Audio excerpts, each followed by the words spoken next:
श्री ओम नमः सिद्धेभ्यो।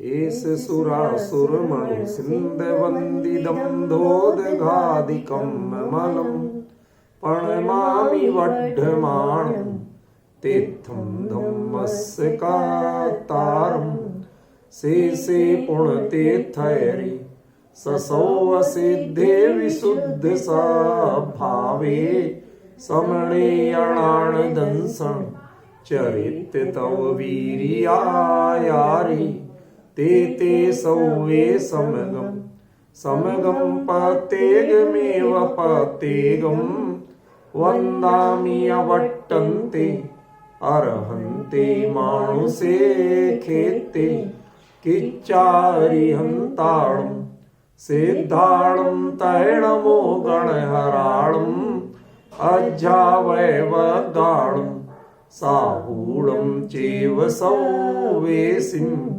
तेसिं विशुद्धदंसं नाळपहाणा समं समासेज्य ओवसंपयामि सम्मं जतोणिवाण संपत्ति।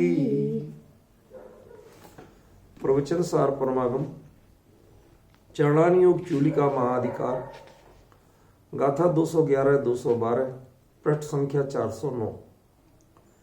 पयदम्मि समारद्धे छेदो समणस्य काय चेष्टम्मि जायदि जदि तस्य पुणो आलोयण पुव्या किरिया छेदुवजुत्तो समणो समणं व्यवहारिणं जिणमदम्हि आसे जालो चित्ता ओवदिष्ठं तेन कायवम्। इन दोनों गाथाओं पर पिछले 2 दिनों में हम लोगों ने अच्छे मन से खुलकर की चर्चा की है। आज कुछ ऐसे विषय मैं आपको बताऊंगा जो छोटी छोटी बातें हैं लेकिन छूट रही, उन पर आप गौर करेंगे। मूल ग्रंथ देखे बिना काम नहीं चलेगा। जैसे इसकी उत्थानिका में आचार्य अमृतचंद्र सूरी क्या लिखते हैं और इसके उत्थानिका का जो हिंदी अनुवाद है उसमें क्या है, आपको थोड़ा आचार्यों के शब्द कितने अपनी ओर से संतुलित होते हैं और अनुवाद करने वाले उसका क्या क्या कर देते हैं, वो अंतर थोड़ा समझाना चाहता हूं ताकि आपको मूल आचार्यों के उसकी जिज्ञासा हो कि मूल आचार्य ने क्या कहा ये बताओ। आप अनुवादक क्या कह रहे हैं हमें इससे मतलब नहीं, समझ गए ना। उसकी रुचि जगे, महिमा आए। पहले तो ये समझो कि छेदोपस्थापना ये भेद किसका है, संयम का या चारित्र का? चारित्र का। पक्का चारित्र का है, संयम का तो नहीं। सोच के बोलना, कंफर्म। तो इसमें क्या दिया, अथ छिन्न संयम प्रतिसंधान विधानम उपदिशति।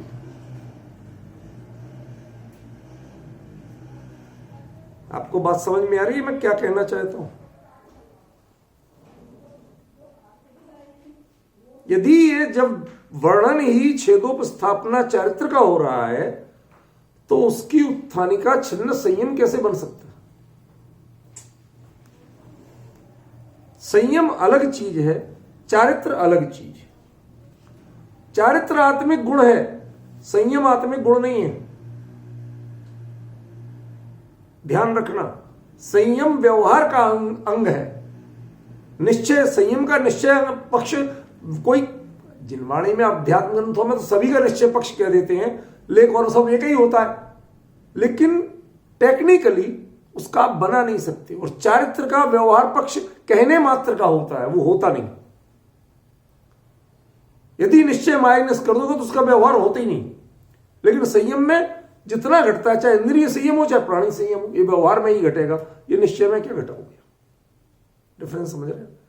तो जब आप क्लियर समझते हो कि चरणानुयोग चूलिका में चारित्रों का वर्णन है और छेदोपस्थापना एक चारित्र का नाम है। 5 प्रकार के चारित्र हैं, सामयिक, छेदोपस्थापना, परिहार विशुद्धि, सूक्ष्म सांप्राय और यथाख्यात। तो आचार्य ने शुरुआत की कुछ गाथाओं में सामयिक चरित्र का वर्णन किया। सामयिक चरित्र तक व्यक्ति पहुंचा तो उसके बाद में परिच्छेदोपस्थापना चरित्र का वर्णन अपने कुछ दिनों से चल रहा है। ये शायद चौथी या पांचवी गाथा उस विषय की है। अब हमें यह समझना है कि जब क्लियर आचार्य देव यहां पंचविध चरित्र का वर्णन कर रहे हैं और उसमें छेदोपस्थापना चरित्र का वर्णन कर रहे हैं, संयम का कहीं नाम ही नहीं है किसी गाथा में, ठीक है ना। और हम यदि उसकी उत्थानिका ये बनाएंगे कि छिन्न संयम, जिसने संयम को छेद कर दिया है, छिन्न कर दिया है, ठीक है ना, छोड़ दिया है, उसके प्रतिसंधान का उपाय विधान हम बताते हैं, उपाय नहीं विधान। अब एक एक शब्द का क्या अंतर पड़ रहा है वो आपको सीखना है। जरा पहले ये शब्द सोचो, प्रतिसंधान। प्रतिसंधान क्या है? इस शब्द का अर्थ आता है? कुछ नहीं आता है। आता तो है आपको। दरअसल क्या है, हमें बहुत सी चीजों का पता होता है पर हम उसको देखते नहीं है, तो हमें रिकॉल नहीं होता है, वो तत्काल एकदम ख्याल में नहीं आता। आपके किचन में, स्टोर में क्या क्या है आपको अभी याद है? नहीं। कपड़े आपके पास कुल कितने हैं याद है? सारे नहीं। कई बार जब वार्डरोब खोल, अरे ये भी है, तो कई दिन से पहने ही नहीं, सालों से नहीं देखा, ख्याल में आता कि नहीं आता। तो ऐसे ही शब्द ज्ञान का भी होता है। संधान, जैसे तीर का संधान करते हैं तो संधान शब्द निशाना लगाना, लक्ष्य वेद करना, समझ में आया। अब लक्ष्य, नॉर्मली तीरंदाज लक्ष्य कहां वेद करता है? पर लक्ष्य का वेद करता है, ठीक है। और संधान का प्रतिसंधान क्या होगा कि पर को लक्ष्य नहीं बना करके उसका अपना लक्ष्य स्वयं से स्वयं को लक्ष्य करना। अब इसमें गड़बड़ी क्या हो गई? अब गड़बड़ी शब्द यद्यपि अच्छा नहीं है, बड़े आचार्य हैं, संयम शब्द का प्रयोग हो गया, समझ गए ना। जबकि छेदोपस्थापना ये विशेषण किसका है? चारित्र का है। ख्याल में? प्रतिसंधान का अर्थ अपने उपयोग का लक्ष्य स्वयं को बनाना, ये शब्द सही है। और उसके लिए भी आचार्य देव ने क्या शब्द प्रयोग किया साथ में? विधान। और अगले पेज पर जरा पढ़िए, वो क्या लिख रहे हैं? विधि। पढ़िए, थोड़ा सीखिए कहां चूक होती है, उससे अर्थ में क्या अंतर पड़ता है। ज्ञानियों के शब्दों को आप बदल नहीं सकते, हेर फेर नहीं कर सकते, बहुत सावधानी चाहिए। देखो, विधान, संविधान और विधि, इनमें बहुत बड़ा अंतर है। न्यायालय का विषय विधि होती है, लेकिन न्यायालय जिन नियमों पर चलता है उसको संविधान कहते हैं। नियम न्यायालय नहीं बनाता, नियमों का न्यायालय पालन कराता है और पालन नहीं करने वालों को दंड देता है। समझ रहे ना? लेकिन संविधान, उसमें विधि नहीं दी होती है, आप कैसे करेंगे ये उसमें नहीं दिया होता। इस देश में ये नियम है, इस बारे में ये नियम का पालन किया जाएगा। अब वो पालन कैसे कराया जाएगा वो विधि संविधान में नहीं होती। तो विधान नियमों का लेखा जोखा होता है, नियमों की जानकारी है, व्यवस्था की जानकारी है, प्रयोग विधि की जानकारी नहीं है। इसलिए विधान का अर्थ विधि नहीं हो सकता कभी, समझिए। जरा सी चूक में विधान और विधि एक चीज हो गई। ये मतलब अमृतचंद्र आचार्य भी बड़े ज्ञानी आचार्य थे। कोई भी आचार्य, हम तो सभी को बहुत उत्तम मानते हैं, शब्दों के प्रयोग के मामले में सबसे महत्वपूर्ण कौन होगा? जो मूल ग्रंथकार आचार्य। टीकाकारों को उनका अनुसरण करना पड़ेगा। फिर बाद के जो टीकाकार या अन्य व्याख्याकार या हिंदी अनुवादकार हैं, उनको पिछले टीकाकार का अनुसरण करना पड़ेगा। अब हम देख रहे हैं थोड़ा थोड़ा चेंज होते होते गाड़ी कहीं की कहीं पहुंच रही है, समझ रहे हैं ना? अब आप बताओ, खुद आपको लग रहा कि नहीं लग रहा? चारित्र की जगह संयम शब्द का प्रयोग हो गया, ठीक है ना। छेद की जगह छिन्न शब्द का प्रयोग हो गया। क्या आप दोनों बातों का अंतर समझते हैं? छेद एक जानकारी परक है और छिन्न ये काम आप कर चुके, ये क्रिया परक है। जैसे एक शब्द चलता है न्यायिक प्रक्रिया में, मुजरिम और मुलजिम, कभी सुने हैं? अरे आपका तो एरिया, आप उन्हीं के बीच में रहते हो, उर्दू ही चलती है वहां, समझ रहे ना? सुनो, आप नहीं जानते, कोई बात नहीं, सीख लो, उसमें बुराई क्या है। मुलजिम कहलाता है आरोपी, माने इस पर आरोप तो हमने लगाया है कि इसने ये किया है, लेकिन अभी सिद्ध नहीं हुआ, जज ने नहीं माना। जब जज उसको कहता हां इसने ये गलती की, तब है वो मुजरिम, ठीक है ना? और अभी तक जिसके बारे में बहस की जा रही है, साबित नहीं किया, समझ गया ना, सिद्ध नहीं हुआ है, तब तक क्या है वो? मुलजिम। डिफरेंस समझिए, छोटी सी बात थी।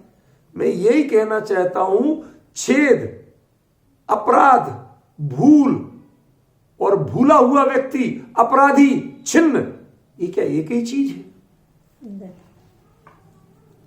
एक है नॉलेज। अपराध विज्ञान पढ़ के वकील बनते हैं, उससे समाज में सम्मान होता है, लेकिन अपराध करके जेल जाते हैं। अब दो बातों में अंतर कितना बड़ा हो गया। एक अपराध विज्ञान को पढ़ के उस संबंधी जानकारी लेके क्या बनते हैं आप? वकील बनते हैं, जज बनते हैं, पूरे समाज में इज्जत होती है आपकी। लेकिन किसी को अपराधी कह दो तो कितना बड़ा अंतर हो जाएगा। आचार्य ने, ज्ञानियों ने मूल में छेदोपस्थापक शब्द कहा है, छेद कहा है, छिन्न नहीं कहा है। वो वहां तक नॉलेज है, और आपने छिन्न कहते ही वो कहां पड़ गया? कभी अपराधी सिद्ध हो गया, इसने तो ये गलती कर ही दी। समझ गया? इससे वैधानिक व्यवस्था तक है। आप छेद को जानिए, पहचानिए, उससे बचिए करने से, और अपने आप को पुनः स्वरूप में स्थापित कीजिए। इसका नाम है छेदोपस्थापना। कल क्या बताया था? प्रमत्त गुण स्थान में आकर के भी 15 प्रकार के प्रमाद में से किसी प्रमाद को स्पर्श नहीं करते। ऐसा कैसा प्रमत्त गुण स्थान है भाई? प्रमत्त माने तो प्रमाद युक्त, तो बताओ कौन सा प्रमाद है। और कोई प्रमाद सिद्ध हो जाए तो मुनिराज सिद्ध नहीं होंगे। मिथ्यात्व आगे तो गए। मिथ्यात्व है, चार में से एक कषाय चौकड़ी यद्यपि रहती है, लेकिन वह ऐसी नहीं है कि जो कोई बड़ा भारी अनर्थ कर सके, ठीक है ना? नो कषाय नहीं, प्रणय स्नेह नहीं, तो ये बहुत सारी चीजें छूटी हुई हैं, ठीक है ना? नाम लेने के संजरण कषाय है, तो बुरा मत मानना। जिस समय अप्रमत्त गुण स्थान है, संजरण कषाय तो तब भी, वो तो 10वें गुण स्थान के अंत में जाती है, अप्रमत्त गुण स्थान तो 7वां है। तो मतलब उस संजुलन कषाय के रहते हुए तो आप अप्रमादी रह सकते हो कि नहीं? रह सकते हैं। तो इसका मतलब है कि अभी यदि वो है तो उसका नाम प्रमाद सीधे सीधे नहीं कह सकते, नहीं तो उस कषाय के रहते हुए आप अप्रमादी कैसे थे? बराबर। पॉइंट ख्याल में है कि नहीं है? देखो, हमें एनालाइज करना सीखना पड़ेगा, पहचानना सीखना पड़ेगा। ख्याल में है ना? इसकी बारीकियों को समझिए आप, ठीक है? अब देखिए क्या क्या अंतर। मैं किसी की कोई समीक्षा नहीं कर रहा, कोई कमेंट्स नहीं कर रहा। मैं आप लोग जो श्रोता हैं, जिज्ञासु हैं, साधर्मी हैं, स्वाध्यायी हैं, हम आप बैठ के चर्चा कर रहे हैं। तो आज आपको शब्दों को कैसे पहचानना, अर्थ कैसे लगाना, किस बात का क्या मतलब होता है, ये चलता हुआ बातें नहीं है सड़क छाप। क्या कुछ भी मेरा मतलब वही था, ये मेरा मतलब वही था, नहीं चलेगा। यहां परफेक्ट बात के लिए परफेक्ट शब्द का ही उपयोग करिए आप। समझ में? कोई एक सज्जन थे, वो कायोत्सर्ग को कार्योत्सर्ग बोलते थे। अब आदत पड़ी थी, वो वही भूल जाते। अब हमें बहुत लगता था, उनको बेचारों को कुछ नहीं लगता था। क्यों? काय का कायोत्सर्गो, काय का कार्योत्सर्ग, उन्हें दोनों ही का अर्थ पता नहीं। उन्हें कितनी बुद्धि, अपने को पूजा पाठ करना, पूजा पाठ की बुद्धि अपने निपटा लिया, जो आया बोल दिया, हो गया बस। हाँ भगवान तो कुछ ना कुछ भला करेंगी, कुछ ना कुछ पुण्य देगी, अपना पैसा बढ़ेगा, वो बहुत है। वो तो इस बुद्धि से करते हैं जो। अब उनसे, अब हमें लगता रोज कि भैया है तो कायोत्सर्ग और आप कार्योत्सर्ग क्यों बोलते हैं? समझ गए ना? मतलब कितना कितना अंतर पड़ रहा है छोटी। अब जो जानता है कि कायोत्सर्ग क्या है और कार्योत्सर्ग क्या है, उसको चुभेगा। जिसको ये पता ही नहीं है, उसे ना तो कायोत्सर्ग से मतलब है और ना कार्योत्सर्ग से मतलब है। उसे तो एक कर्म कांड निभाना है, हो गया बस, तृप्त हो गए, भगवान ने हमारे खाते में पुण्य लिख दिया, अब मेरे पास पैसा आएगा, हम मौज करेंगे, करोड़पति बनेंगे। क्या है आज धर्म की स्थिति कहां पहुंच गई? क्या आप उस श्रेणी में हैं? नहीं है तो फिर पहचानना सीखिए कि आचार्य ने क्या लिखा, उसका अर्थ क्या होता है। अभी तक आप प्रतिसंधान का अर्थ नहीं समझते थे, बताओ जानते हो तो? संधान शब्द सुना था, प्रतिसंधान माने पर की जगह स्वयं का लक्ष्य बनाना, पर को लक्ष्य नहीं बनाना। अंतर पड़ा। लेकिन छिन्न संयम में दूसरा अर्थ हो गया। आचार्य विधान कह रहे और आपने विधि कर दी। इसमें तो विधि बताई नहीं, इसमें तो विधान बताया, नियम बताया, वस्तु स्थिति बताई है। समझ गए? तुम्हें कैसे कैसे क्या करना ये बनी बताया है। आलोचना ये स्वयं की विधि है, ये पर की विधि नहीं है। समझ गए ना? वह जीव आलोचना करता है ये विधान है। कैसे करता है ये विधि इसमें नहीं दी है। समझ में आया? तो छोटी छोटी चीजों को हम यदि गौर नहीं करेंगे तो चोट क्या पड़ेगी? बहुत बड़ी चोट पड़ेगी। मैंने एक दिन ऐसे ही अपने साथियों में ऐसे लिख दिया था, थोड़ा बहुत ही करुणा भाव से लिखा था, कोई अभिमान का रत्ती भर भी भाव नहीं था। मैंने कहा देखो, एक आचार्य के मूल ग्रंथ पे काम करने के लिए आपको क्या क्या जानना सीखना जरूरी, कब कर पाओगे आप, वरना जो कुछ करोगे उसका रूप क्या होगा। तो मैंने पूरा लिख दिया।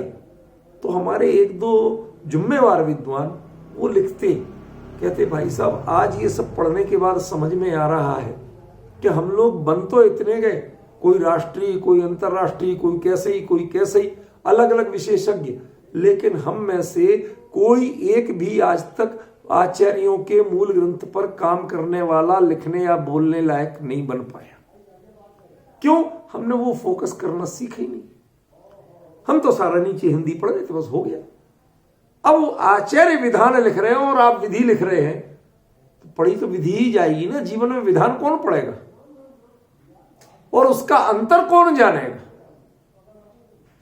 मैं आपको बताऊं, गुरुदेव श्री हमेशा मूल टीका पढ़ते थे, मूल गाथा पढ़ते थे, मूल उत्तम, उसके शब्द पे जोर देते थे। मैं जानता हूं कि वो इन भाषाओं के विशेषज्ञ नहीं थे, पर जो आचार्यों से मर्म सीखा है वो मूल पे जरूर ध्यान देगा, मूल की उपेक्षा नहीं करेगा। आज हमारी नई पीढ़ी में मूल की उपेक्षा करने की जो बात आ गई है, नीचे पढ़ लो, नीचे पढ़ लो, मूल आता ही नहीं है किसी को, भय लगता है, कोशिश नहीं। बताइए अब इस प्राकृत में क्या कठिनाई है, संस्कृत में क्या कठिनाई? शब्द को पढ़ने की कोशिश तो करो। चिन्ह माने छेदे हुए, संयम माने संयम, प्रतिसंधान माने पर की जगह अपने को लक्ष्य करना, विधान माने विधान, उपदिशति माने उपदेश देते हैं, बताते हैं। बताओ इसमें क्या कठिन है? सब सर। लेकिन हमने कभी संस्कृत का भय बनाया, कभी प्राकृत। अरे मूल आचार्यों से नहीं जुड़ोगे आप कभी मर्म नहीं समझ पाओगे। आप प्रॉपरली यदि समझना है तो मूल आचार्यों को पढ़ना ही पड़ेगा। कोशिश करिए। आपको मैं मानता हूं एक पंक्ति में एक आध शब्द क्लियर नहीं हूं, मैं मानता हूं, लेकिन बाकी दी 10 शब्द हैं, 9 तो क्लियर होंगे। फिर आप प्रैक्टिस करोगे तो वो एक भी क्लियर होने लगेगा। लेकिन डर के मारे आप बिल्कुल ही कोशिश नहीं करते, ये खतरनाक बात है। समझ में आया? आप पहचानो तो सही क्या लिखा है, आपको खुद पहचान में आएगा कि ये वर्णन जो छेदोपस्थापना है, ये चारित्र का भेद है या संयम का भेद है। समझ गया ना? अब जो छेदोपस्थापक है उसमें बात गलत नहीं लिखी, लेकिन थोड़ा सा अंतर है। अभी मैं रहस्य बता रहा हूं आपको, आप थोड़ा क्लियर करते वो क्लियर नहीं हो पाए। असल में छेदोपस्थापना चारित्र वाले के अंतर जो छेद बनता है वो संयम में बनता है, वो चारित्र में नहीं बनता है। क्यों? काय चेष्टम्य, शरीर की चेष्टा में अंतर आएगा, छोटा मोटा जो आएगा वह उसके उपयोग में नहीं आएगा, अभिप्राय में नहीं आएगा, वचन में नहीं आएगा। इसलिए जो आचार्य देव ने लिखा वो ऐसा गलत नहीं लिख दिया। लेकिन समस्या क्या है, नाम में भी छेद है और आपने यहां भी छेद कर दिया। तो जो छेद शब्द को समझे हम, तो वो चारित्र का भेद माने कि संयम का भेद माने, ऐसा भ्रम हो रहा। यदि यहां क्लियर लिखते कि छेदोपस्थापक चारित्राराधका छिन्न संयम प्रतिविदा, तो क्लियर हो जाता। समझ गया कि जिससे आपको कहिए तो हमें पता है कि भैया छेदोपस्थापना चारित्र का भेद है, संयम का नहीं है। लेकिन उसके जो अंतर आता है वो चारित्र में नहीं आता, वो मामूली सा कहा जा सकता, तो संयम में कहा जा सकता, और वो भी काय की चेष्टा में। आचार्य ने और खुलासा कर दिया, काय की चेष्टा में थोड़ा बहुत कह सकते हो आप, लेकिन अभिप्राय में, उद्देश्य में, विचारों की पवित्रता में, इसमें कहीं नहीं कह सकते आप। समझे ना? ये छोटी छोटी चीजों को जब हम पहचानना शुरू करेंगे तो हमारी हिम्मत बनेगी कि हम जिनवाणी को मूल से पढ़ें, उसका आनंद लें। आचार्य ने क्या कहा ये आपको पता होना चाहिए, मूल ग्रंथकार क्या कह रहे हैं आपको पता होना चाहिए। ये नीचे की जो ज्यादा टिप्पणियां हैं अच्छी हैं, पढ़िए, लेकिन कब? जब आपको मूल चीज पता हो तो इनका मतलब महत्व है। यदि मूल का अर्थ ही नहीं पता, आपने पढ़ा ही नहीं, तो आपके लिए कभी ये टिप्पणियां किसी काम की नहीं। इसमें कितना असली है, कितना मिलावटी है, किसमें असल बात क्या थी और ये क्या कह रहे, आपने असल ही नहीं जाना तो इनको क्या समझो, फिर तो आप इसी को असल मानोगे। समझ गया ना? क्लियर? कितना महत्वपूर्ण शब्द है। श्रमणस्य काय चेष्टम्य, श्रवण के काय चेष्टा में जो छेद होता है वह उसके अभिप्राय में छेद नहीं होता, उसके परिणति में छेद नहीं होता, उसके भावों में छेद नहीं होता। होता काय में है? काय की चेष्टा में छेद होता है। क्यों? वो भी नया नया अभी श्रवण बना, सामयिक से जो बाहर आया तो उस समय बाहर की क्रिया कर रहा हो सकता है, उससे काय की चेष्टा में कुछ अंतर रह जाए, लेकिन वह अंतर ऐसा नहीं होगा कि जो संयम का भी विरोधी हो। कायदे से छिन्न संयम शब्द है, वो गले नहीं उतर रहा मेरे। क्यों? वो इंद्रिय संयम का विरोध करेगा कि प्राणी संयम का? ना तो वो इंद्रिय विषय का पोषण करने लगेगा। भाई स्वरूप से बाहर आया जरूर है, लेकिन इतना विवेक तो उसे है ना कि वो इंद्रियों के संयम का, इंद्रिय विषय का पोषण तो नहीं करेगा और प्राणी का वध तो नहीं करेगा, उनको पीड़ा तो नहीं देगा। इतनी अकल तो उसमें है कि नहीं है? मेरा पॉइंट समझ रहे कि नहीं? अरे हाँ साहब, हमारे जैन कुल का बच्चा है, वो बाहर जाते, आजकल बच्चे सब बिगड़, अरे कितना बिगड़ जाएगा भैया। ठीक है, आलू आलू खाने लगा होगा, रात में खाने लगा होगा, अरे हमारा बच्चा है, कहां तक बिगड़ के जाएगा? जो हमने संस्कार दिए, जो बचपन से दिमाग में बात घुसी है, उसके विरुद्ध नहीं जा सकता। वो कभी सामने वीतरागी देवगुरु धर्म आ जाए तो उनकी उपेक्षा, उनका अपमान नहीं कर सकता, भले ही चाहे वो रोज मंदिर नहीं जाता हो। पॉइंट समझ रहे हो? वो जब भी उसे मंदिर मिलेगा तो वो विनय से करेगा, उसे सौभाग्य मानेगा, भले ही चाहे वो रोज नहीं करता हो। आप डिफरेंस समझ रहे कि नहीं समझ रहे? तो आखिरकार बिगड़ेगा तो कहां तक? भाई इंद्रिय संयम में क्या बिगड़ेगा, प्राणी संयम में क्या बिगड़ेगा? आचार्य ने बिल्कुल परफेक्ट शब्द प्रयोग किया कुंद कुंद ने, काय चेष्टम्मी, शरीर की चेष्टा में थोड़ा सा ज्ञानियों की दृष्टि से अंतर रहता है। कैसे? मैं आपको छोटा सा समझाता हूं, बहुत सरल से दृष्टांत से। शादी के पहले वही बच्ची उससे पानी मांगे पिताजी तो वो झट से दौड़ के लाके देती थी, पिताजी खुश होते थे, कोई बात नहीं, देखो मेरी बिटिया तुरंत बोला, शब्द बोलने की देर नहीं और हाजिर दौड़ के ले आई। अब शादी के बाद पिताजी ही उसको लेने गए और वहां कहा कि बिटिया जरा पानी, और वो दौड़ के ले आए, तो अब क्या कहेंगे? बेटा ससुराल में हो, तुम पता नहीं यहां दौड़ के लाते हैं क्या?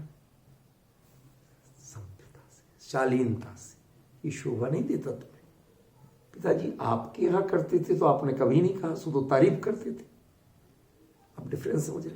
कहती बेटा ये हमें समझाने की बात नहीं है, ये तुम्हें समझने की बात है। क्यों? बेटी से बहू तुम बनी हो, मैं नहीं बना हूं। मैं तो बाप का बाप हूं, मुझे तो आज भी कोई ऐतराज नहीं है। मैं ऐतराज बहू के आचरण पे कर रहा हूं, बेटी के आचरण पे नहीं कर रहा। आप डिफरेंस समझ रहे कि नहीं समझ रहे? क्या अब बताइए, वही अब जो कई चीजों के एक अभ्यास पूर्व का चल रहा है, उसमें कोई हिंसा नहीं कर दी, कोई इंद्रिय संयम का विरोध नहीं किया, प्राणी संयम। ये तो लिख रहे ना, छिन्न संयम किसमें छेद है? छेद है वह काय चेष्टम, जो काय की चेष्टा जितनी उस पद की मर्यादा के अनुरूप होना चाहिए, उस पद की मर्यादा के अनुरूप नहीं रह पाए, कदाचित उसको छेद करे। उसके अभिप्राय में नहीं हो सकता कि किसी जीव की हिंसा हो जाए। उससे कहा जरा एक ग्रंथ देना, उसने उठा के दे दिया, पहले पिच्ची से उसको बुहार। गुरु ने मांगा था, सामने रखा था, कोई उस पर जीव था ही नहीं, दिखे नहीं रहा। तुम अब साधु हो, तुम्हें नहीं दिख रहा तो भी तुम पिच्ची से बुहारे बिना किसी वस्तु को उठा नहीं सकते, उस जगह को पिच्ची से बुहारे बिना किसी को वहां रख नहीं सकते। हाँ हमने देख लिया था, कोई जीव नहीं था, ये नहीं चलेगा तुम्हारा कहना। विधान। अब डिफरेंस समझ गए ना? ये विधान है, समझ गए? जीव रक्षा संयम ये विधि होती है, समझ गए? लेकिन ये विधान की बात है कि तुम देख लो, एक भी जीव नहीं है, तुम्हारे देखने से काम नहीं चलेगा। तुम्हें जो आचार्य ने विधान बताया कि तुम्हें ऐसा करना है तो आपको वैसा करना है। अब तुम्हारी जो कमी है वह जीव संयम के विरोध में नहीं हुई, वह कमी हुई काय की चेष्टा में। डिफरेंस समझ रहे? एक जिनवाणी उठा के दे दी, उतने में गुरु कहता क्यों भाई? सर वो तो गुरुवर वो तो साफ ही रखी थी, कोई ऐसी बात नहीं थी, अभियाल तो आपने रखी थी, वह तो देख लिया था, कुछ नहीं था। कहती ये नहीं चलेगा, तुम्हारा संस्कार ये होना चाहिए कि अकेले देखने से काम नहीं चलेगा, तुम पिच्छी से एक बार उसको करके तभी उठाओगे। अब डिफरेंस समझ रहे हैं ना? ये काय चिट्ठम्मी की बात थी, ये जीव हिंसा की बात नहीं थी, ये इंद्रिय संयम और प्राणी संयम के विरोध की बात नहीं थी। कहां तक कहूं मैं? कुंद कुंद जितने परफेक्ट शब्दों का प्रयोग करते हैं, अन्य कहीं हमें वो परफेक्शन नहीं दिखता, समझ रहे? तो हमारे लिए समझना होगा। फिर ये जो काय की चिट्ठा में यदि जरा सी भी बात दिखती है और आचार्य ने, गुरु ने, संगस्थ लोगों ने जरा सा यदि ऐसे देख लिया, भूले कुछ नहीं, देख लिया, इसके लिए पता, एक कवि हुए, मैंने कई बार उनका नाम लिया, श्वेतांबर एक साधु थे, जयवल्लभ सूरी। उन्होंने जो लिखा वो कहते हैं, ते भमुहा खग्ग निवाडियणियम सीसमण पेखंती। अबुहा बुहाण मज्जे, जो नौसिखिया अनाड़ी आदमी, यहां अबुहा का नितांत ज्ञानी नहीं है, नौसिखिया अनाड़ी, बुहाण मज्जे ज्ञानियों के बीच में, पढ़ंती जे छंद लक्षण विहूणा, छंद लक्षण के विपरीत गाथा को, कोई छंद को ऐसे ही पढ़ते, लक्षण के अनुसार नहीं पढ़ते। तो लोग क्या करते हैं, उनसे कुछ बोलते नहीं है, टोकते नहीं है, सिर्फ ऐसे देख लेते हैं, उनकी थोड़ी भौएं तिरछी होके देख लेते हैं। ते भमुहा खग्ग, इन भौहों को क्या कहा, तलवार। ये भी तलवार की स्टाइल ऐसी ही होती ना। ते भमुहा खग्ग, खड्ग तलवार से, णिवाड़ी कटे हुए, णियम सीसमण पेखंती, तुम अपने सिर को कटा हुआ नहीं देख रहे, विद्वानों ने तुम्हें तिरछी नजर से देख लिया, भौं टेढ़ी करके देख लिया, तुम्हें तो डूब मरने की बात होगी। अब डिफरेंस समझ में आ रहा है ना? ये देखो, ऐसे जो देखा, उससे जो समझा, और तत्काल आयलोयण पुव्या क्रिया, उसकी समीक्षा की, मैंने कहां गलती की होगी, पूछने की हिम्मत नहीं, और ना वो बताएं ऐसे जरूरी नहीं, उन्होंने तो सब कुछ बता दिया, तुमने उचित नहीं किया, बस बता दिया।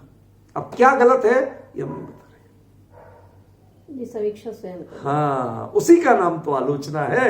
आलोचना में दोषों का वर्णन, सारी चीजें आती हैं, आलोचन, आलोचन, कल सब बताया था ना, उस सारा। अब अपना वो खोलो, इसमें क्या क्या हो सकता है उसकी समीक्षा करो, और उसके अनुसार आगे से फिर जो क्रिया करना, वो उतना, जहां बात पकड़ में आ जाए कि हाँ इतनी सी बात थी, उसको सुधार के अगली बार से वैसे करना, ठीक है।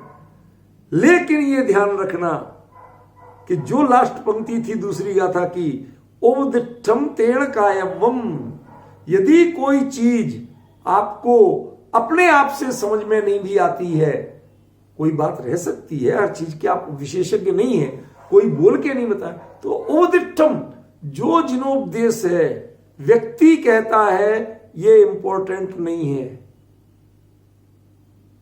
कि टोडरमल जी ने बार बार क्या क्या लिखा, केवली कह्या सो प्रमाण, मैं कह रहा हूं सो प्रमाण नहीं। समझ गए ना? कोई गुरु कह दे, कोई वो जो कुछ कह रहे वो ये कहें कि ये जिनामनाय है, ये मेरी आमनाय, मेरा कहना, मेरी मर्जी, ये नहीं चलेगा, मुझे तो ये पसंद है, नहीं चलेगा। ये संघ के साधु या वरिष्ठ होना और घर की सास होने में यही अंतर होता है। सास अपनी पसंद का कराना चाहती, मुझे ये पसंद नहीं है, मुझे ये पसंद है, और वो क्या कहते हैं, मेरी पसंद क्या है ये कोई मैटर ही नहीं है, केवली परमात्मा ने तुम्हारे धर्म का स्वरूप ये बताया है, ये मैटर। जैसा उनका उपदेश है उसके अनुसार कायवम, वही तुम्हें करना है। दूसरा कायवम क्या है जानते हो आप? ये विधि कृदंत का रूप है। मैंने एक बार आपको समय सार ग्रंथ की एक गाथा का जाणे और जाण का अंतर बताया था, याद होगा। जाणे इच्छार्थक, चाहो तो ठीक है, और जान यू शुड डू इट।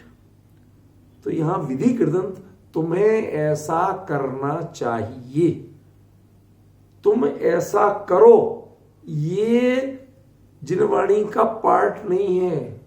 कोई भी संघ के वरिष्ठ साधु आचार्य ये नहीं कह सकते कि तुम ऐसा करो, ऐसा करना चाहिए, करना चाहिए। क्यों? विधान, विधि कृदंत माने विधान की बात कर रहे हैं। As per constitution you should do it. मैं आपको आदेश दे रहा हूं कि तुम ये करो, ये तरीका नहीं है जिन शासन का। अब डिफरेंस समझ रहे? उपदिष्टम तेण कायवम, as per constitution you should do it. मैं पुलिस वाला बन के तुमसे नहीं करा रहा हूं, समझ रहे? मैं एक संवैधानिक दायित्व से संविधान की बात आपसे कर रहा हूं। आचार्य ने क्या कहा?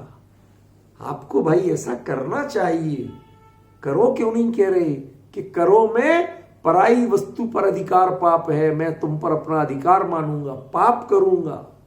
कैसे बोलूं? मेरे मन में ऐसे विचार नहीं आ सकते। समझ में आया? क्या कर सकते हो आप? मैं तो नहीं कह सकता हूं साहब, तुम्हें ऐसा करना चाहिए। पर के कर्ता तो बन ही नहीं सकते। समझ गया ना? तुम्हें ऐसा करना चाहिए। कैसा?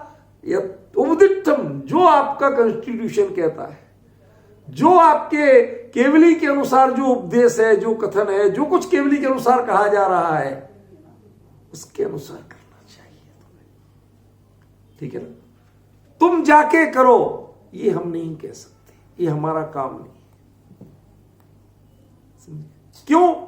ऐसा कहते ही यदि आपने किया या नहीं किया, उसके खेद या हर्ष के भागी हम बन जाएंगे। और पर की क्रिया में हर्ष या विषाद करना, ये मुनि धर्म को नष्ट करना है। आपको तृप्त अपने में रहना है, पर के ज्ञाता रहे, कर्ता नहीं बनना है। ये कर्तृत्व भाव ही तो मारता है। समझे ना?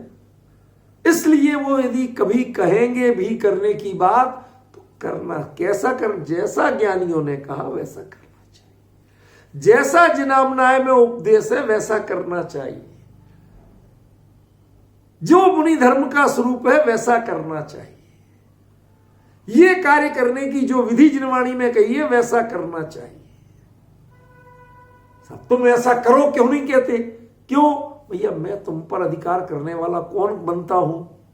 तुम करोगे तो मैं खुशी होऊंगा। हाँ, मैंने कहा था ना, देखो आज बिल्कुल सुधर गया, इसको ठीक कर दिया, लाइन पे लगा दिया। नहीं हुआ, अरे ऐसे ऐसे नालायक लोग हैं, लाख समझाओ कोई सुनते ही नहीं।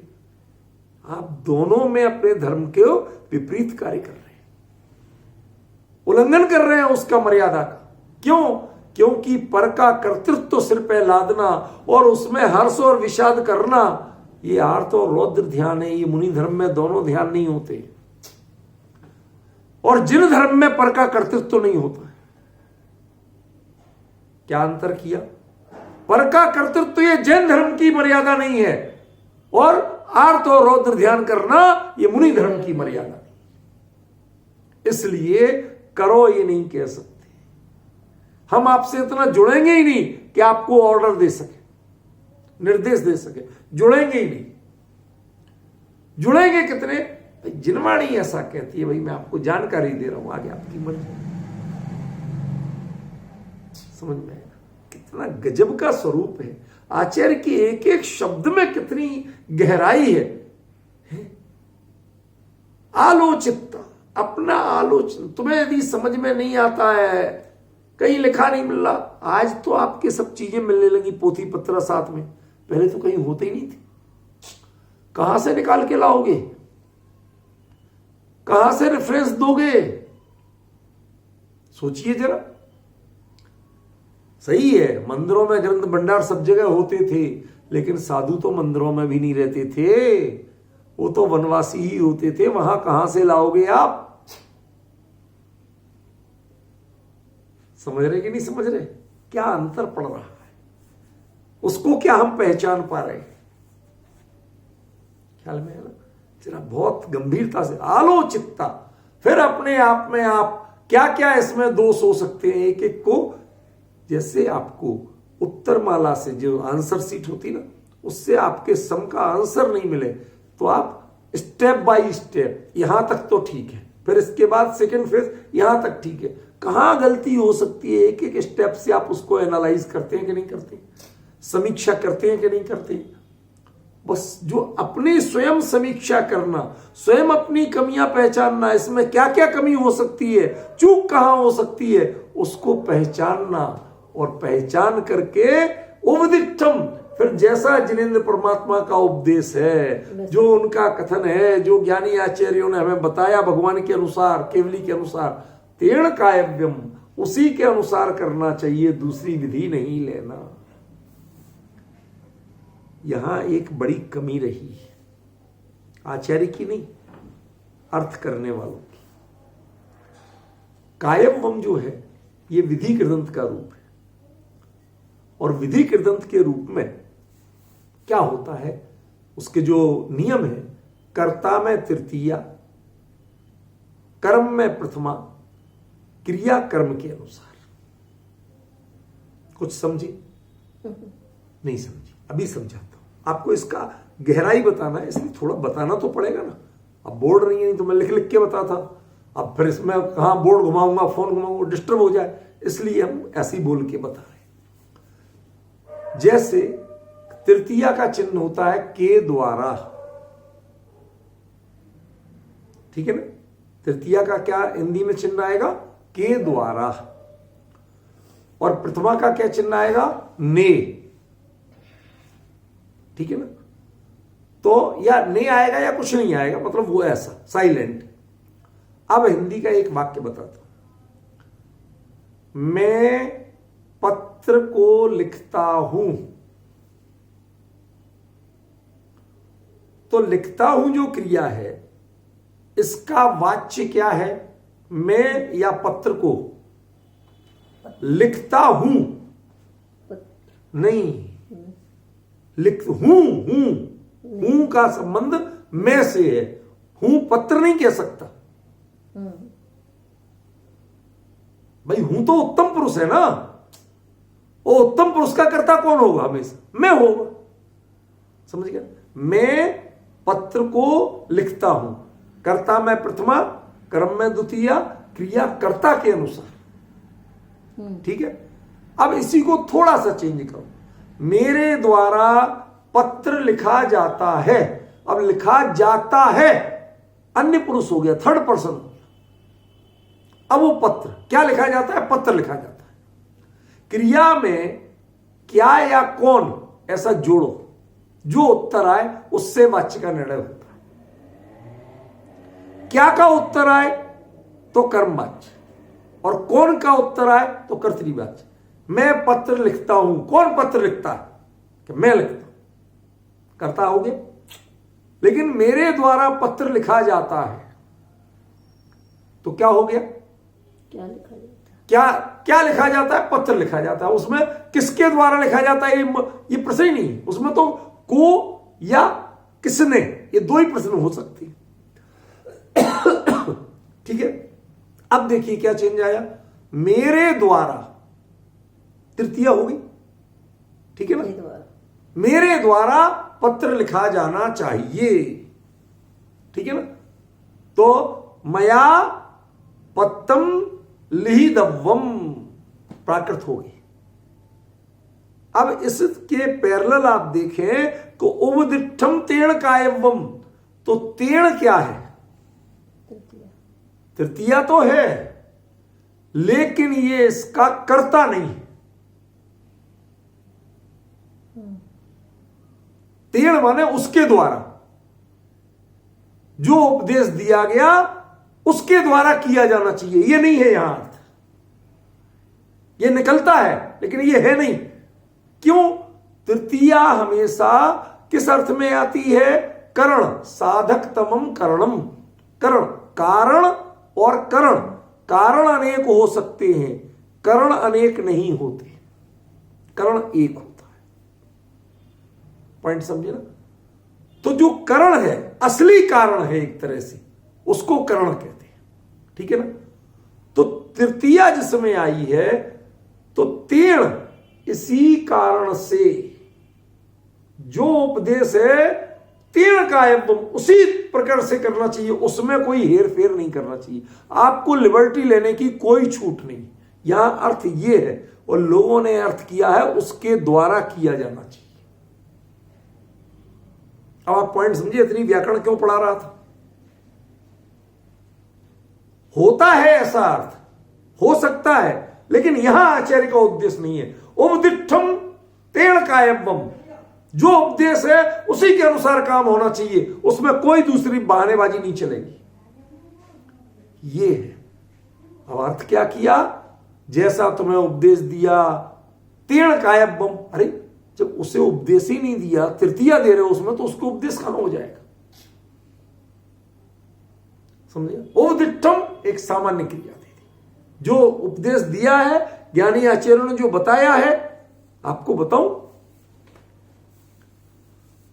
संस्कृत के जो पंडित लोग हैं वो उनकी भाषा में उपदेश का अर्थ क्या है, हमने तो आपको आदेश उपदेश बता दिया कि केवली के वचनों के अनुसार अन्य आराती आचार्यों द्वारा जो समझाया जाता है, लेकिन उनके अनुसार उसको उपदेश कहते हैं। जो केवली के वचन है वो आदेश है, ये तो बताया था ना। उनके यहां क्या है? उपदेशा आद्योच्चारणम। जो प्राचीन ऋषियों मुनियों ने जो कुछ कहा है, जो कुछ बोला था, वो सभी उपदेश है। क्यों? उनके यहां केवली कोई होता ही नहीं ना। आप डिफरेंस समझो। मैं तो उनको यूनिवर्सिटी में बोलता हूं कभी कभी, हमने कहा भैया तुम्हारे यहां सारी चर्चा उपदेशों पर आधारित है और हमारे यहां सारी चर्चा आदेश पर आधारित है। क्यों? तुम्हारे यहां केवली होती नहीं तो आदेश आएगा कहां से? हमारे यहां होते हैं तो आदेश होता है। डिफरेंस समझ में आ रहा है? तो उपदिष्टम, जो उपदेश दिया, माने मूल आचार्यों ने, ज्ञानियों ने जो कहा, केवली के अनुसार जो कहा, तेण कायम, उसी के अनुसार तुम्हें करना चाहिए। तेण विधिना, उसी विधि से, उसी प्रोसेस से तुम्हें करना होगा। तुम अपनी ओर से चॉइस नहीं ले सकते, काल का बहाना नहीं बना सकते, क्षेत्र का बहाना नहीं बना सकते, संस्थान संगठन का बहाना नहीं बना सकते। और यदि यही सब है तो मुनि पद अंगीकार नहीं करो, उससे नीचे की भूमिकाएं बहुत है, उनको करो। लोग बार बार बोलते गुरुदेव श्री मुनि क्यों नहीं बने थे?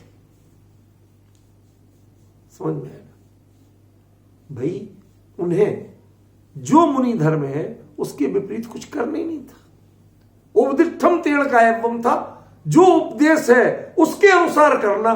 तो जब उन्होंने देखा कि जो उपदेश है उसके अनुसार कर ही नहीं पाऊंगा मैं, तो क्यों करूं? फिर वो रहूं जो मैं कर सकता हूं, जो उपदेश के अनुसार मैं कर सकता हूं।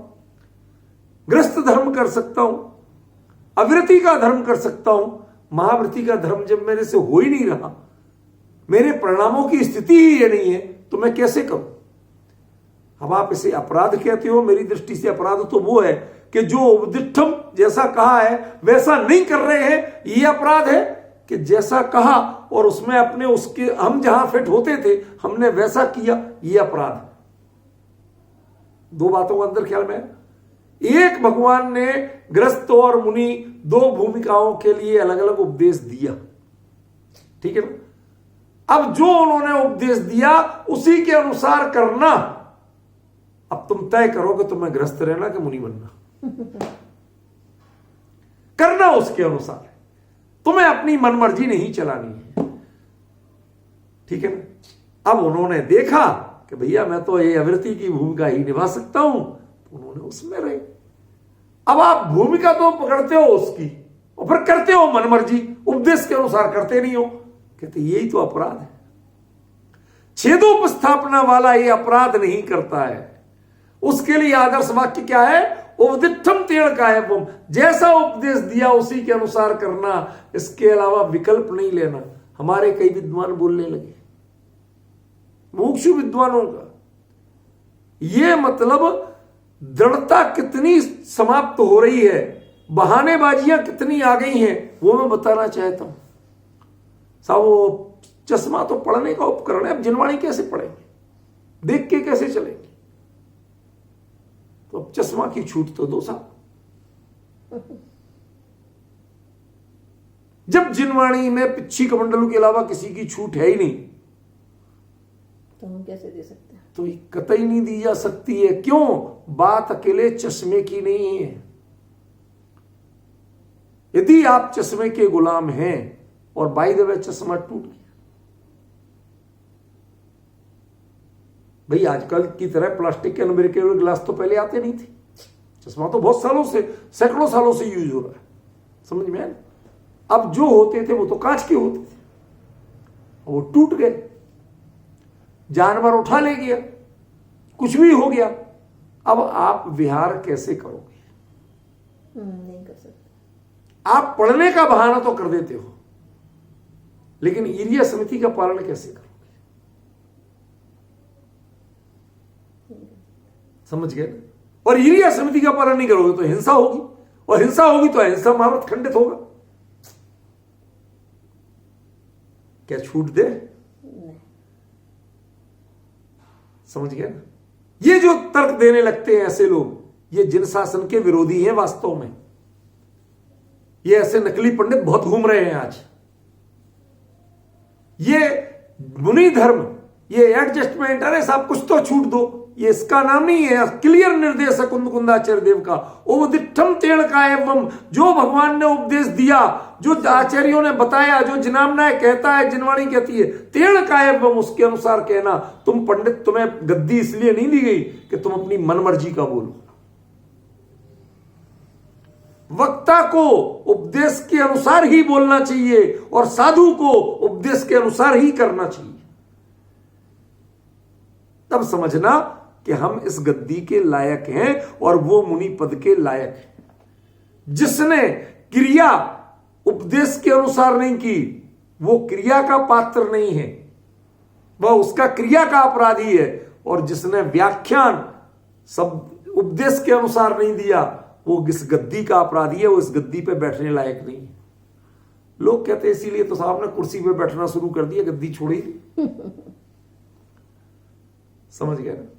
ठीक है, हम किसी की समीक्षा नहीं करते, मैंने कह दिया है, किसी की असाध्य कोई बीमारी हो, कोई असाध्य तकलीफ हो तो करो, वरना जो जिनवाणी का मर्म गद्दी पे बैठ के खुलता है, एक सहज इसकी गरिमा है, एक पवित्रता है, एक गणधर भगवान की गद्दी कहलाती है। समझ गए?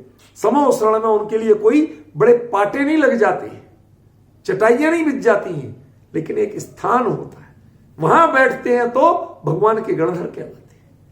ऐसे ही हमारी परंपरा है, ये शालीनता है। हम इसको समझें कि आप गद्दी पे बैठे हो, आप गणधर के स्थान पे बैठे हो, तो आपके लिए बोलने में एक एक चीज को, जो एक शब्द अपनी ओर से गणधर भगवान नहीं मिलाते हैं, जो तीर्थंकर परमात्मा की दिव्य ध्वनि में आया उसमें जितना ग्रहण किया उसको ही गूंथते हैं द्वादशांग में, अपनी ओर से मिलाते नहीं। समझ गए ना? तो जब उन्होंने जिस परंपरा की पालन किया, हम इस गद्दी पे बैठ के, मुझे तो ऐसा लगता है, अरे इतनी कठोरता मत करो। ये बहानेबाजियां, ये संघ को और समाज को, दोनों को आप मिसगाइड करने वाले लोग हैं। समझ में आया ना? यदि आप जिम्मेवार हैं तो आपको ध्यान रखिए, आप उपदिष्टम तेण वक्तव्यम, जैसा भगवान का जिनवाणी का उपदेश है वही तुम बोलो, दूसरा बोलो तो गद्दी के अधिकारी नहीं। और उपदिष्टम तेण का एवं, जैसा उपदेश है वैसा करो, नहीं कर सको तो मुनि पद के अधिकारी नहीं आप। यह कुंद का सीधा सीधा निर्देश है। पर आजकल दोनों बहानेबाजी कर रहे हैं, पंडित भी बहानेबाजी कर रहे हैं, खुद तो कुछ करना नहीं और दूसरों को और शिथिलाचार सिखाना, शिथिलाचार का पोषण करना, बहानेबाजियां करना। क्यों? क्योंकि आजकल कमजोर चरित्र वाले, कमजोर बात का समर्थन करने वालों को लाइक किया जाता है। आजकल लाइक किनको मिलते हैं? खरी बात को लाइक नहीं मिलते। समझ गए ना? उससे तो अरे भाई साहब बड़े कट्टर हो।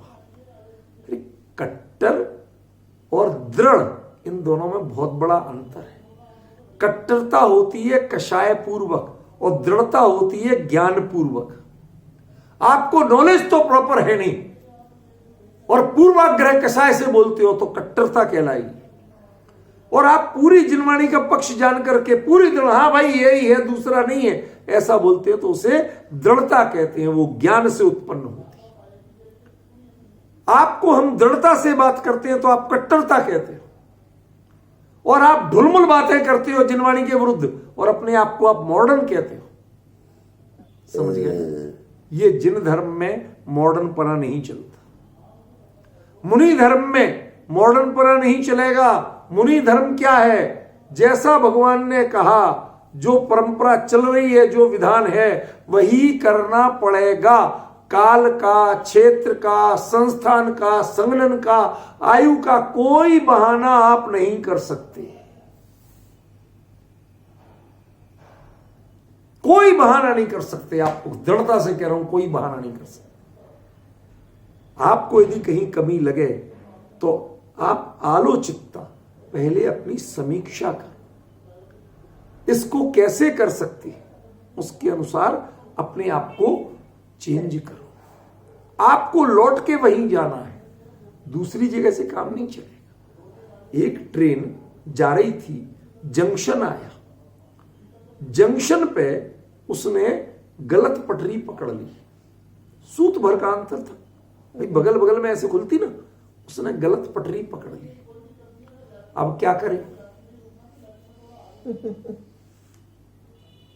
क्या इलाज है भाई? अब जो भी टाइम लग जाए, जो हो जाए, जितने आगे बढ़ गए उतने लौट के जाएं और वापस अपनी सही पटरी पे जाएं। इसके अलावा कोई इलाज है? अरे साहब कोई शॉर्टकट निकाल लो, कुछ ले दे के कर लो। अरे कुछ ले दे के यात्रियों को तो राजी किया जा सकता है, भाई साहब तुम्हारे स्टेशन तो उधर छूट गया, तुम्हें वहां जाना था, हम तो इधर आ गए, चलो तुम्हारा हम किराया वापस कर, पूरा किराया वापस कर। लोग मान जाएंगे। लेकिन ट्रेन को जहां जाना था, आपको वापसी वहां से बन के चलना था, तो आपको जाना तो लौट के वहीं पड़ेगा। जब वहां पहुंचोगे तब जाओगे। समझ गए? आपका पथ तो वही है, आपका रास्ता वही है, आपका ट्रैक वही है। रेल और डिरेल, इसके दो अर्थ हैं। पटरी से उतरना भी ड्रेल है और गलत रास्ते पे जाना भी ड्रेल है। आजकल हमारे अमित जी से पूछो तो उनके ड्रेलमेंट का अर्थ होता है पटरी से उतरना। अरे सिद्धांत रूपी पटरी से उतर के आपने दूसरी बात कर दी, चर्या कर दी, तो आपकी चर्या ड्रेल है। और आपने वचन बोल दिया, व्याख्यान कर दिया, तो आपका व्याख्यान ड्रेल। आपको इस पटरी से उतरना नहीं है। पटरी की बड़ी खूबी है, पटरी माने आप दाएं बाएं हिलके नहीं चल सकते। कार में और रेल में यही तो अंतर है। कार में आपको इतना बड़ा जो लेन दी जाती है, उस लेन में आप इधर से इधर, इधर से इधर सब करके चल सकते हैं। लेकिन ट्रेन में नहीं चल सकते। जितनी पटरी है, जैसी पटरी चल रही उस पर ही चलना पड़ेगा। There is no option. मन मर्जी नहीं चलेगी, बहानेबाजी नहीं चलेगी। ये जिन शासन है, जिन शासन में चरणान योग का स्वरूप, मुनि धर्म का स्वरूप ऐसा ही बताया, छेदोपस्थापना चरित्र का स्वरूप ऐसा ही बताया। क्यों? क्योंकि ये जड़ मदम्मी की बात है, ऋणीय मदम्मी की बात नहीं।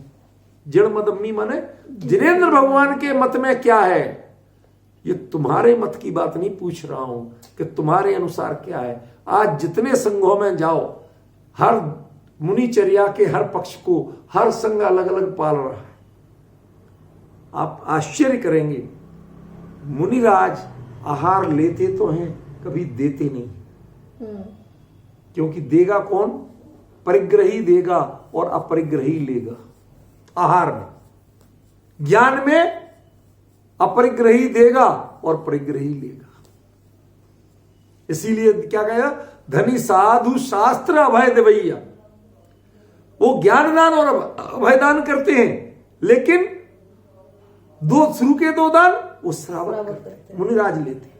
आज ऐसे कई वीडियो हमारे पास हैं जिनमें मुनि पद धारक वो जाते हैं और अपने साथी, अरे हमारे साथी हैं, हमारा तो बचपन का है, उनको आहार दे रहे हैं, अपने हाथ से गले लगा रहे, पता नहीं क्या क्या ड्रामा कर रहे हैं। ड्रामा शब्द का प्रयोग कर रहा हूं सोच विचार के। क्यों?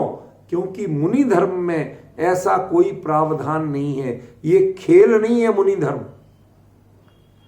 ये अत्यंत सम्मान का विषय है। जैसे फौजी मोर्चे पे मजाक नहीं कर सकता, जो ऑर्डर है उसका पालन करना ही पड़ेगा, ऐसे ही मुनिराज को, कल मैंने बताया था ना, ये तो राउंड दी क्लॉक मोर्चे वाले लोग हैं।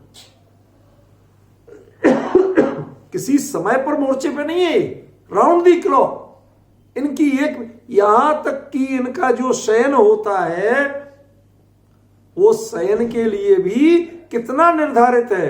भूमाही पिछली रयन में कछु शयन, कछु माने नाम मात्र, खर्राटे मार के नहीं सो गया, थोड़ी सी बस एक बॉडी को रिलैक्स मिला, लेकिन सब इंद्रियां सारा ज्ञान पूरा सजग है। जरा सी ये बात होते ही तत्काल जागृत है।